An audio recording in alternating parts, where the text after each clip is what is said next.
नमस्कार, जय हिंद। आप सभी का स्वागत है आपके YouTube channel unique academy by Aryan Sharma में। तो आज का जैसा कि हमारा टॉपिक होने वाला है हिंदी हिंदी गद्य से संबंधित क्लास 10th का यूपी बोर्ड की टॉपिक है, क्या लिखूं? पद्मलाल पुन्नालाल बख्शी द्वारा रचित ये कहानी है, क्या लिखूं।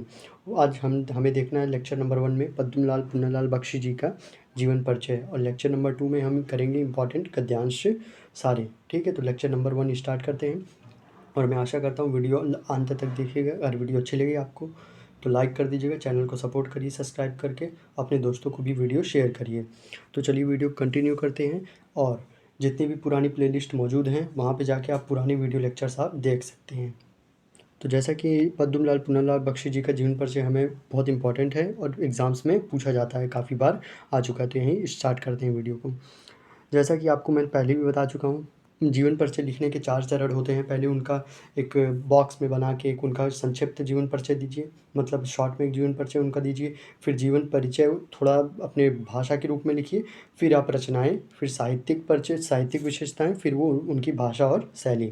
मतलब आपको 5 प्रकार में जीवन परिचय को बाँट देना है। पहले आपको बॉक्सेस में लिखना है, फिर उनका जीवन परिचय, फिर रचनाएँ और फिर साहित्यिक विशेषताएँ, फिर आपकी लास्ट रहेगी भाषा और शैली। तो जैसा कि देख सकते हैं 1894 में पद्मलाल पुन्नालाल बख्शी जी का जन्म हुआ था। ठीक है, इनकी मृत्यु 1971 में हो गई थी। ये शॉर्ट में है पूरी चीज़ें, अभी इनके बारे में और डिटेल में हम नीचे और पढ़ेंगे। ठीक है, तो आप स्क्रीनशॉट लेना चाहें जो भी चीज़ों का आप लेते रहिएगा, नहीं तो नोट करना हो तो आप नोट कर सकते हैं। ठीक है, इनका जन्म कहाँ हुआ था? छत्तीसगढ़ के खेरागढ़ राज्य में हुआ था। ठीक है, इनकी रचनाएँ कौन सी थी? काव्य में और कहानी संग्रह में अलग अलग चीज़ें हैं। काव्य में अश्रुदल था, शतदल था, और कहानी संग्रह में इनका झलमला था और अंजलि था। आलोचना इनकी कौन कौन सी थी? मतलब कई प्रकार की विधाएँ थी इनकी, जैसे काव्य हो गया, कहानी संग्रह हो गया, आलोचना हो गया, निबंध संग्रह हो गया, अनुदिति हो गया, संपादन हो गया, और साहित्यिक इनकी सेवाएँ किस किस प्रकार थी। क्यों मतलब इनकी देखिए सारी विधाओं के नाम यहाँ बता चुके हैं। कवि, कहानीकार, आलोचक, निबंधकार और अनुवादक और संपादक, ये इतने इनकी विशेषताएँ रही हैं। मतलब इतने इतने क्षेत्रों में इन्होंने कार्य किया है, एक प्रकार से देख सकते हैं। और हर विधा में जो जो प्रमुख रचनाएं हैं उनको यहाँ पे लिखा गया है। निबंध संग्रह में कौन कौन सी प्रमुख हैं? पंचपात्र हो गई, कुछ यात्री हो गई, बिखरे पत्ते हो गए, ये हो गए। अनुदिति में क्या है आपका? जन्म मुक्ति का बंधन हो गया, तीर्थ सलिल हो गया, पर प्रायश्चित हो गया।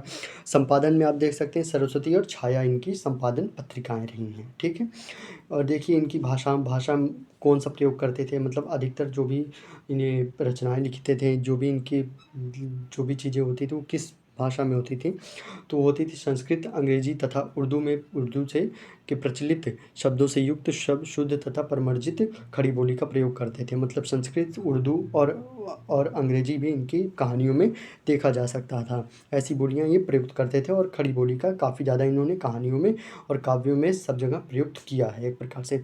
शैली कौन सी थी इनकी? भावात्मक शैली और तथा व्याख्यात्मक शैली और विचारात्मक शैली, ये 3 शैलियाँ इनके बारे में पूछी जा सकती हैं। तो ये सब आप इम्पॉर्टेंट रखिएगा, और इनकी रचनाएँ जो भी हैं अच्छे से याद कर लीजिएगा, क्योंकि आपका जब वहाँ से प्रश्न आएगा कि हिंदी साहित्य के कुछ प्रश्न आते हैं, 10 या 5 प्रश्न आते हैं। ठीक है, हिंदी गद्य साहित्य के प्रश्न से, तो इनकी रचनाओं को वहाँ पूछ सकता है डायरेक्ट कि पद्मलाल पुन्नालाल बख्शी जी की इनमें से कौन सी रचनाएँ हैं या नहीं हैं। तो आपको उसमें टिक करना होगा या लिखना होगा एक प्रकार से। ठीक है, तो आपसे ऐसे भी क्वेश्चन पूछ सकता है कि पंचपात्र किसकी निबंध संग्रह है, तो उसमें भी आपको पद्मलाल पुन्नालाल बख्शी जी का नाम लिखना पड़ेगा। ठीक है, अब जीवन परिचय की ओर आगे बढ़ते हैं, फिर रचनाएँ देखेंगे, फिर और आगे देखेंगे साहित्यिक परिचय। ठीक है, जीवन परिचय जैसा कि इस प्रकार है। पद्मलाल पुन्नालाल बख्शी जी का जन्म 1894 में ईस्वी में हुआ था। ठीक है, बीए परीक्षा उत्तीर्ण करने के पश्चात ये हिंदी साहित्य साधना के क्षेत्र में उतरे। इनकी प्रारंभिक रचनाएँ सरस्वती में प्रकाशित हुईं। ठीक है, बख्शी जी प्रारंभ में स्वच्छंदवादी कवि के रूप में हिंदी क्षेत्र में आए। ठीक है, इनकी रचनाओं में अंग्रेजी के कवि वर्ड्सवर्थ की स्पष्ट छाया दिखाई पड़ती है, किंतु वास्तव में इन्हें वास्तविक ख्याति सफल निबंधकार और आलोचक के रूप में मिली है। बख्शी जी ने लगभग 70 वर्ष तक सरस्वती का और कुछ वर्ष तक छाया मासिक पत्रिका का संपादन किया। इनका देहांत 1971 ईस्वी में हो गया था। ठीक है, तो ये रही इनकी जीवन परिचय। ठीक है, इस प्रकार से आपको बताना है। पहले आपको बॉक्स बताना है, जो उसमें शॉर्ट में चीज़ें वो लिख के दिखाना है। ये बॉक्स आप बनाएंगे तो उससे क्या होता है कि जो एग्ज़ामिनर रहता है, जो आपकी कॉपी चेक करता है, वो बॉक्स से अगर पढ़ लेगा, अगर उसको समझ जाएगा कि सब चीज़ें उसने सही लिखी है उसमें, तो वो आगे आपकी कॉपी पढ़ेगा ही नहीं। वो जब जान गया कि हर स्टूडेंट ने अगर सही लिखा है, तो वहीं पे आपको उसी हिसाब से नंबर, वहीं पे आपको पूरा नंबर वो दे सकता है। ठीक है, रचनाएँ देखते हैं अब उनकी कौन-कौन सी रचनाएँ थी। मैं पहले ही आपको बता चुका हूँ रचनाएँ, अब एक बार फिर बता देता हूँ। काव्य में देख सकते हैं शतदल और अश्रुदल रही है। कहानी संग्रह में झलमला और अंजलि हैं। आलोचना में विश्व साहित्य और हिंदी साहित्य विमर्श रहा है, और हिंदी उपन्यास साहित्य और हिंदी कहानी साहित्य रहा है। ठीक है, निबंध संग्रह में देख सकते हैं पंचपात्र और प्रबंध परिजात रहा है। कुछ यात्री और कुछ बिखरे पत्र और पद्म बना रहा है। ठीक है, अनुदति, अनुदित में क्या रहा है? प्राश्चित, उन्मुक्ति का बंधन, तीर्थ सलील, ये इनकी कुछ प्रमुख रचनाएं मानी जाती हैं। इन्होंने बाल साहित्य से संबंधित पुस्तकें भी लिखी हैं। ठीक है, मतलब बाल साहित्य मतलब कि किसी एक छोटे बच्चे का वर्णन करना, उसके जीवन का वर्णन करना, या किसी मतलब श्री कृष्ण के, श्री राम जी के, उनके छोटेपन का वर्णन करना, उसे ही हम बाल साहित्य कह सकते हैं। ठीक है, अब साहित्यिक विशेषताएं देखिएगा। साहित्यिक विशेषताएं थोड़ा इंपॉर्टेंट होती हैं।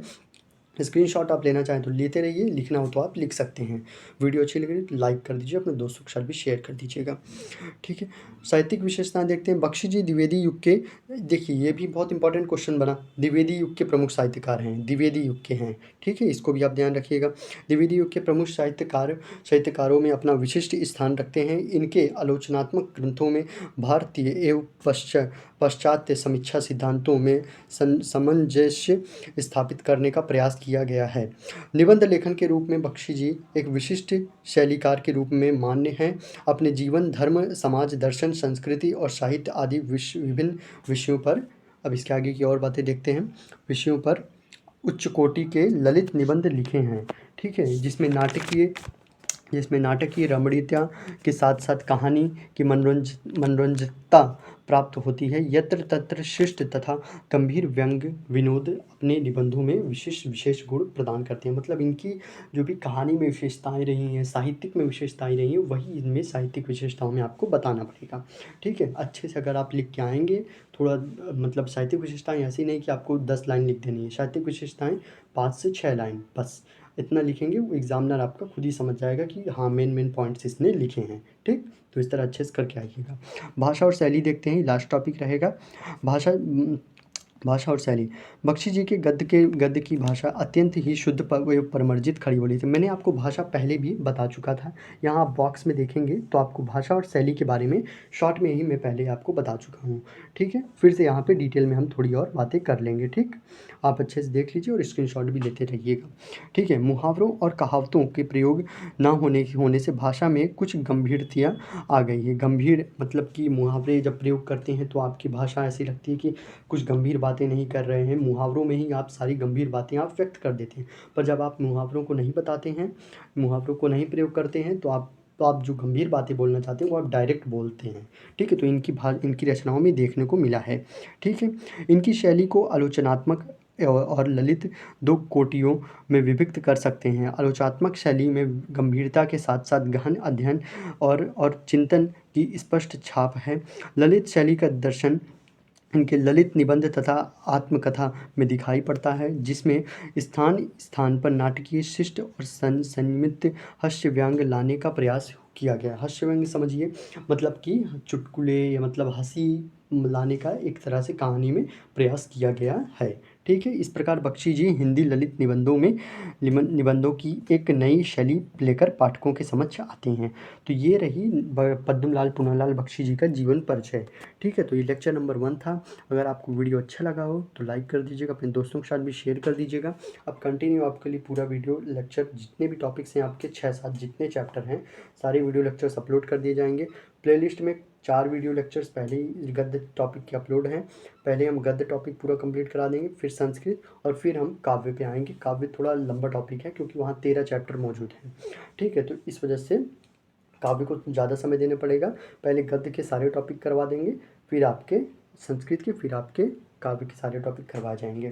खंड काव्य के 9 टॉपिक हो चुके हैं। अपने ज़िला के हिसाब से आप उस पर देख सकते हैं और उसको स्टडी कर सकते हैं। प्लेलिस्ट सबकी मौजूद हैं, आप देख सकते हैं हिंदी में। और रही बात साइंस की और मैथ की क्लासेस, वो भी हम लाने का प्रयास करेंगे। ठीक है, तो अभी तक के लिए बस इतना ही। जय हिंद, नमस्कार। मिलते हैं नेक्स्ट वीडियो लेक्चर में, लेक्चर नंबर 2, जहाँ पे हम बात करेंगे इनके मतलब क्या लिखूं पाठ से संबंधित कुछ प्रमुख गद्यांशों की। ठीक है, तो आज के लिए बस इतना ही। जय हिंद, नमस्कार।